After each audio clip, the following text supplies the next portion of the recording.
দর্শক, ভূমিকম্পের আরও খবর জানবো রাজধানী এবং দেশের বিভিন্ন প্রান্ত থেকে আমাদের সহকর্মীরা আমাদের সঙ্গে যুক্ত হবেন। শুরুতে যাচ্ছি বংশালে, সেখানে আমাদের সঙ্গে যুক্ত আছেন আহমেদ সোহাগ। সোহাগ, বংশালে নিহতের খবর যেমন রয়েছে, আহত অনেকে রয়েছেন, তেমনি ক্ষয়ক্ষতিও অনেক হয়েছে এই ভূমিকম্প পরবর্তী। সবশেষ আপডেট কি আছে আপনার কাছে? মোটামুটি আপনি আহতের কথাটা যখন বলেছেন, এখানেই প্রায় 10 জন আহত হয়েছে এমনটা আমরা জানতে পেরেছি, যাদেরকে বিভিন্ন হাসপাতালে নেওয়া হয়েছে পার্শ্ববর্তী। এছাড়া এই জায়গার ঘটনায় 3 জন নিহত হয়েছে। আমরা যেখানে আছি এটাকে কসাইটুলি নামে পরিচিত এই জায়গাটা বংশালের মধ্যে। এর পাশাপাশি আরও কয়েকটি জায়গা আছে, মানে নাজিমউদ্দিন সড়ক থেকে এই রোডে ঢোকার যে মুখটা, সেখানে আমরা দেখেছি দুটো ভবনের মাঝেই দেখেছি দুটো ভবনে ফাটল ধরেছে। অর্থাৎ এরকম ঘটনা কিন্তু পুরান ঢাকায় ঘটেছে আজকের এই ভূমিকম্প অনুভূত হওয়ার পর থেকে। অর্থাৎ 52,53 গলির যে পুরান ঢাকা, সেই ঢাকায় কিন্তু আতঙ্ক দেখা দিয়েছে সাধারণ মানুষের মধ্যে। এই ঘটনার পর থেকেই সাধারণ মানুষ যারা আছেন তারা কিন্তু হুড়োহুড়ি ছুটোছুটি করেছেন। বিশেষ করে যেই 10টা 40 মিনিটে যে ভূমিকম্প অনুভূত হয়, ভূমিকম্প অনুভূত হওয়ার সাথে সাথেই যেহেতু গভর্নমেন্ট থেকেও অনেক সময় নির্দেশনা দেওয়া হয়ে থাকে যে ভূমিকম্প হলে আপনি নিচে নেমে আসবেন, সবাই কিন্তু একদম সড়কে নেমে এসেছে। কিন্তু এখানকার সড়কগুলো, যে অলিগলিগুলো আছে, এগুলো এতটাই চিপা গলি যে মানুষের আসলে সংকুলন করা এই গলিগুলোতে আসলে সম্ভবপর হয়ে ওঠে না। যার দরুন দেখা যায় যে সাধারণ মানুষ এরকম কোনো বিপর্যয়ে পড়লে এই এলাকায় বাঁচতে চাইলেও আসলে বাঁচাটা মুশকিল হয়ে পড়ে। আমরা এখানে আসার পরে কয়েকজন বাড়ির মালিকের সাথে কথা বলার চেষ্টা করেছি। তারা আমাদেরকে জানিয়েছে যে এখানে এই যে বিপর্যয়গুলো হয়, পুরান ঢাকা কেন্দ্রিক যে সমস্ত বিপর্যয়গুলো হয়, সেগুলো থেকে আত্মরক্ষা করা তাদের জন্য আসলে খুব মুশকিল হয়ে পড়ে। তো তারা চাচ্ছে, সরকারকে তারা দাবি জানিয়েছে সরকার এই পুরান ঢাকার সংস্কার করুক। অর্থাৎ পুরান ঢাকার যে সড়কগুলো আছে, প্রয়োজনে বাড়ির মালিকরা জায়গা ছেড়ে দিবে, এমনটাও তারা আমাদেরকে জানিয়েছে। যদিও আমরা পূর্বের অভিজ্ঞতা বলছে তারা আসলে এখানে সংস্কার কাজে সরকারকে প্রচুর বাধা দিয়েছে এই এলাকার মানুষরা। বিশেষ করে এখানে যেহেতু অনেক প্রাচীন ভবনগুলো আছে, পাশাপাশি ভবনগুলোর মধ্যে ফাঁকা জায়গাও কম, সড়কে জায়গা কম, সব মিলিয়ে এই এলাকা যে আছে, এই এলাকায় সাধারণ মানুষের মধ্যে সাধারণত এরকম বিপর্যয় দেখা দিলে আতঙ্ক বেড়ে যায়। এবং সেই আতঙ্কের সর্বশেষ অবস্থা যে এখনও উৎসুক মানুষ, এখানে যে ঘটনাটা হয়েছে, ঘটনার পরে এখনও এখানে জড়ো হয়ে আছে। তবে উৎসুক মানুষের সংখ্যা সময়ের সাথে কমছে। কণা।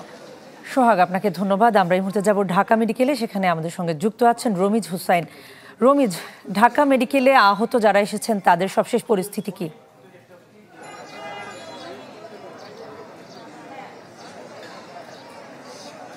এখন পর্যন্ত এখানে 43 জন চিকিৎসা নিয়েছেন, যার মধ্যে 6 জনকে এখানে ভর্তি রাখা হয়েছে, যার মধ্যে ঢাকা বিশ্ববিদ্যালয়ের 2 জন শিক্ষার্থী রয়েছে, তাদের পা ভেঙে গেছে, এবং বাকি আরও 4 জন যারা বিভিন্নভাবে ছোটোখাটো আসলে ক্ষতিগ্রস্ত হয়েছেন।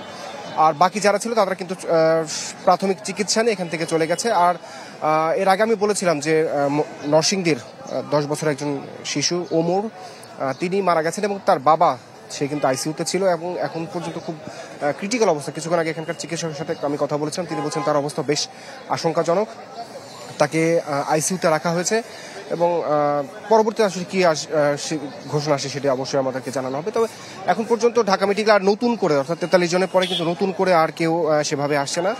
আর এখানে যারা চিকিৎসাতে নিয়েছেন তারা কিন্তু সবাই বেশিরভাগই হুড়োহুড়ি করে নামতে যায়, অর্থাৎ আতঙ্কগ্রস্ত হয়ে যখন এই ভূমিকম্পের ঘটনাটি ঘটে তখন আতঙ্কগ্রস্ত হয়ে তারা যখন নামতে গেছে, ঠিক তখনই কিন্তু এই ধরনের ঘটনা ঘটেছে। বিশেষ করে নরসিংদীর এই বাচ্চাটির কথা যদি বলি, তার পরিবার একজন সদস্যের সাথে আমি কথা বলছিলাম, তারা বলছেন তিনি যখন বাচ্চাটাকে এবং বাচ্চার বাবা দুজনে যখন নিচে নামছিল, ঠিক সেই মুহূর্তে সানসেট ভেঙে তাদের মাথার উপর পড়ে, এবং তার বাচ্চা এবং তার বাবা দুজনেই খুবই মারাত্মকভাবে আহত হয়, এবং ঢাকা মেডিকেলে আনার পরে যে বাচ্চা ওমর 10 বছর, তাকে মৃত ঘোষণা করে এবং তার বাবাকে এখন আইসিইউতে রাখা হয়েছে। মোটামুটি এখানে যারা সবাই কিন্তু এভাবে আতঙ্কগ্রস্ত হয়ে নামার সময় তারা ছোটোখাটোভাবে আহত হয়েছেন, কারো হাত ভেঙে গেছে, কারো পা ভেঙে গেছে, কেউ পিঠে আঘাত পেয়েছেন। তবে এখানে যারা ভর্তি আছেন শুধুমাত্র সেই শিশুটির বাবা এবং একজন রিক্সা চালক, যাকে হাতিঝিল থেকে তার মাথায় ইট পড়েছিল, এই 2 জন ব্যতীত কারোর অবস্থায় কিন্তু আশঙ্কাজনক নয়, শুধুমাত্র এই 2 জনের অবস্থায় বেশ আশঙ্কাজনক। তাদের মধ্যে একজনকে কিন্তু আইসিইউতে রাখা হয়েছে এবং বাকি একজন সিসিইউতে আছেন। আর এখানে চিকিৎসক যারা আছেন তারা বলছেন যে তারা কোনো ধরনের অবহেলা করছেন, এবং যারা আসছেন বা যারা আসবেন তাদের জন্য পর্যাপ্ত বেড প্রস্তুত আছে এবং পর্যাপ্ত চিকিৎসক এখানে আছে। যত দ্রুত সম্ভব এখানে আসা মাত্রই তাদেরকে চিকিৎসকের হেফাজতে দেওয়া হচ্ছে, এবং সেখান থেকে তারা সর্বোচ্চ চিকিৎসা পাবেন। এবং এর আগে কিন্তু আমরা দেখেছি দুপুরের কিছু পরে স্বাস্থ্য উপদেষ্টা তিনি এসেছিলেন এবং তিনি এখানে এসে যে সমস্ত আহতরা আছেন এবং তাদের যারা পরিবারের সদস্যরা আছেন তাদের সবার সাথে কথাবার্তা বলেছেন। তিনি বলছেন যে যদিও মাত্রাটি খুবই কম, 5.2 বা 5.7 মাত্রার, কিন্তু এই যেই ঘনবসতিপূর্ণ একটি শহর অর্থাৎ ঢাকা থেকে ঠিক পাশে নরসিংদীতে যে ঘটনাটা ঘটেছে এই ঢাকাতেও কিন্তু তার বেশ বড় একটা প্রভাব পড়েছে। তো সেই হিসাবে হুড়োহুড়ি করে নামতে যেই কিন্তু এই যে ছোটখাটো যে হতাহতের ঘটনা এইগুলোই ঘটেছে।